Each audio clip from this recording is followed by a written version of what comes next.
plastic food tray, and I started reading and eating the tuna sub and drinking V8 juice occasionally from a little can. Keats says, "When I have fears that I may cease to be." He doesn't say, "When I have fears that I may, drop dead or breathe my last." No, it's cease to be. I stopped chewing. I was caught by the emptiness and ungraspability of that phrase.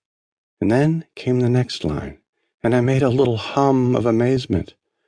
"When I have fears that I may cease to be," Keats says, "before my pen has gleaned my teeming brain." I don't want to pretend that the cafeteria spun around. It stayed still. I heard the grinding sound of the cash register printing, but I was thinking very hard. I was thinking about a large tortoiseshell that somebody had given me when I was small.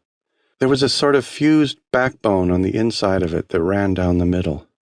This bony ridge smelled terrible when you sniffed it close up, although it had no odor from a normal distance. I imagined the tortoiseshell as the top dome of a human skull, and I imagined Keats's pen gleaning bits of thought flesh from it. The pen is really the only tool sharp enough to do the job of brain gleaning properly. Keats knew that. He had medical training. He was supposed to be a doctor. He didn't like medical school much, but he assisted at surgeries. The idea of the inside of the head as an object that had crevices and hiding places, that it was gleanable, was something that he knew firsthand. And he also knew, because he was a sick man, that his fears were justified. His mother died of consumption.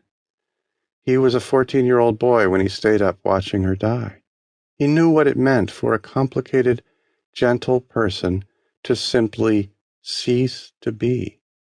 And his brain was teeming with the unwrittenness of what he had to say. He had to hurry. He knew all that. The rest of the poem isn't nearly so good, but it ends with a bang.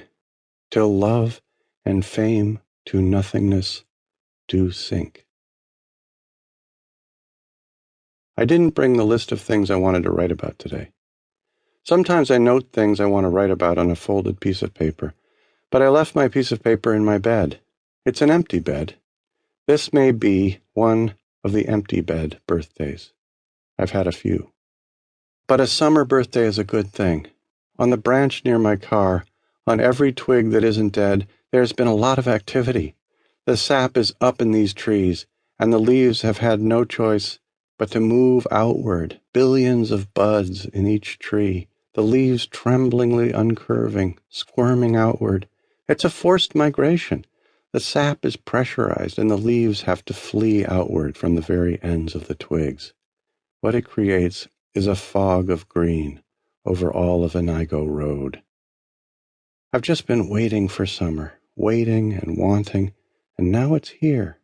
Yesterday was actually hot, and today I've put a Post-it note on the corner of my computer screen. "No Yukon Jack till you finish." I need a new drug. Huey Lewis sang that song and then foolishly sued Ray Parker Jr., claiming that Parker had pinched the bass line for the Ghostbusters theme.